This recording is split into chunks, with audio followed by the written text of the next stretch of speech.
Mabuhay! Kamusta kayo? Napapansin mo bang madalas kang makaramdam ng pananakit ng sikmura? Parang may apoy na nagliliyab sa iyong dibdib.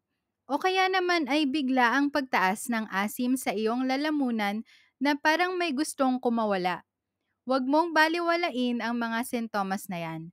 Baka GERD, acid reflux, heartburn, o hyperacidity na yan. Alam nyo ba na karamihan sa atin ay nakakaranas ng ganitong mga sintomas? Pero bihira lamang ang may alam kung ano ang pwedeng gawin para maibsan ang mga ito. Sa episode natin ngayong araw, talakayin natin ang top 10 na inumin na nakakatulong sa GERD, acid reflux, heartburn at hyperacidity. Pero bago tayo magsimula, naisip mo na ba kung paano nakakaapekto ang mga inumin na karaniwang nating iniinom araw-araw sa ating sikmura? Ang hindi alam ng karamihan, ang tamang pagpili ng iniinom ay maaaring maging susi sa pag-iwas sa hindi ka nais-nais na pakiramdam ng acid reflux at heartburn. Kaya kung naghahanap ka ng simple at praktikal na paraan para malabanan ang mga sintomas na ito nang hindi gumagastos ng malaki o umaasa lang sa mga gamot, stay tuned hanggang dulo. Promise, worth it ang mga tips na ibabahagi ko sa inyo. Baka ito na ang sagot sa matagal mo nang hinahanap para mapanatag ang pakiramdam ng iyong sikmura. Bago tayo magpatuloy, unawain muna natin ang ilang sintomas na karaniwang nararamdaman ng mga may GERD, acid reflux, heartburn, o hyperacidity. Ang mga ito ay mga kondisyon na dulot ng hindi maayos na pag-andar ng lower esophageal sphincter or LES, ang muscle na nagkokontrol sa pagbukas at pagsara ng ating tiyan mula sa esophagus. Kapag ang LES o ang lower esophageal sphincter ay nagiging maluwag o hindi masyadong mahigpit, ang asido sa tiyan ay umaakyat pabalik sa esophagus na nagdudulot ng mga sumusunod na sintomas. Heartburn, isang burning sensation sa dibdib o sa lalamunan. Acid reflux, umaakyat na asido mula sa tiyan papunta sa esophagus. Hirap sa paglunok, parang may bumabara sa lalamunan. Hyperacidity, matinding pagdami ng asido sa tiyan na nagdudulot ng pananakit ng sikmura. Ngayon, alamin natin ang 10 inumin na makakatulong upang maibsan ang mga sintomas na ito. Number 1, tubig. Ang simpleng tubig ay ang pinaka-natural na inumin na makakatulong upang in-neutralize ang acid sa tiyan. Kapag umiinom tayo ng tubig, tinutulungan nitong bumaba ang acidity sa tiyan at mababawasan ang asido na umakyat sa esophagus. Tandaan, iwasan ang sobrang lamig o sobrang init na tubig dahil maaaring makairita ito sa iyong tiyan. Number 2, luya tea o ginger tea. Ang luya ay kilala bilang natural anti-inflammatory at tumutulong sa pag-neutralize ng asido sa tiyan. Ang ginger tea ay mabisang inumin upang maibsan ang heartburn at acid reflux. Ihanda lang ang sariwang luya, slice at pakuluan sa tubig. Inumin ito ng mainit pa para sa epektibong ginhawa. Number 3, saging na smoothie o banana smoothie.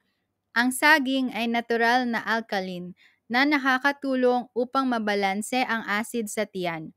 Gumawa ng banana smoothie gamit ang saging, tubig o unsweetened almond milk at kaunting honey.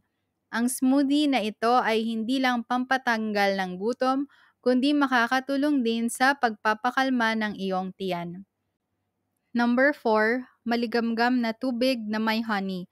Ang honey ay kilala sa pagkakaroon ng natural na antibacterial at anti-inflammatory properties na hindi lamang nakakatulong sa pagpapagaling ng mga sugat at impeksyon, kundi pati na rin sa pagpapakalma ng mga irritated na bahagi ng katawan. Kapag inihalo mo ang honey sa maligamgam na tubig, nakakatulong ito sa pag-soothe ng esophagus na maaaring naiirita dahil sa acid reflux o hyperacidity. Bukod dito, ang honey ay may kakayahang balansehin ang pH level ng katawan na makakatulong upang maiwasan ang labis na produksyon ng acid sa tiyan. Dahil ito ay natural at walang preservatives. Ang honey ay safe na gamitin bilang bahagi ng mga home remedies, lalo na kung ito ay pure at hindi processed. Number 5, almond milk. Ang almond milk ay natural na alkaline at maaaring makatulong sa pagpapakalma ng tiyan. Iwasan ang mga regular na dairy milk dahil maaaring makapagpalala ito ng sintomas ng acid reflux. Pero siguraduhin lamang na kayo ay walang nut allergy kapag gagamitin ninyo ang option na ito. Number 6, sabaw ng buko or coconut water. Ang sabaw ng buko ay may mataas na antas ng potassium na tumutulong sa pagbabalanse ng pH level sa tiyan. Bukod dito, nakakatulong din itong mabawasan ang inflammation sa digestive system. Number 7, peppermint tea. Ang peppermint tea ay kilala sa pagpapakalma ng tiyan at pag-relax ng lower esophageal sphincter upang maiwasan ang acid reflux. Tandaan lang na hindi ito bagay sa lahat. Kaya kung mapansin mong lumala ang iyong sintomas, itigil agad ang pag-inom nito. Number 8, aloe vera juice. Ang aloe vera juice ay kilala sa pagpapababa ng inflammation sa esophagus at tiyan.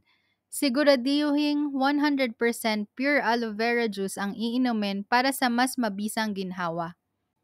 Number 9, chamomile tea. Ang chamomile tea ay kilalang pampakalma at tumutulong sa pagtulog. Bukod dito, may mga properties din ito na nakakatulong sa pagpapababa ng acid production sa tiyan. Inumin ito bago matulog upang maiwasan ang sintomas ng GERD habang natutulog. Number 10, tubig na may baking soda. Ang baking soda ay isang natural na antacid. Maghalo ng kalahating kutsarita ng baking soda sa isang baso ng tubig at inumin ito kapag nakakaranas ng heartburn o acid reflux. Uulitin ko, kalahating kutsarita lamang ang iyong kailangan. Tandaan lang na huwag itong gawing regular na inumin dahil maaaring magdulot ito ng ibang problema kung napasobra ang pag-inom. Ano, masakit pa rin ba ang inyong tiyan? Dali na at subukan ang iilan sa aking mga sinabi at comment down below kung ano ang pinaka-effective sa inyo.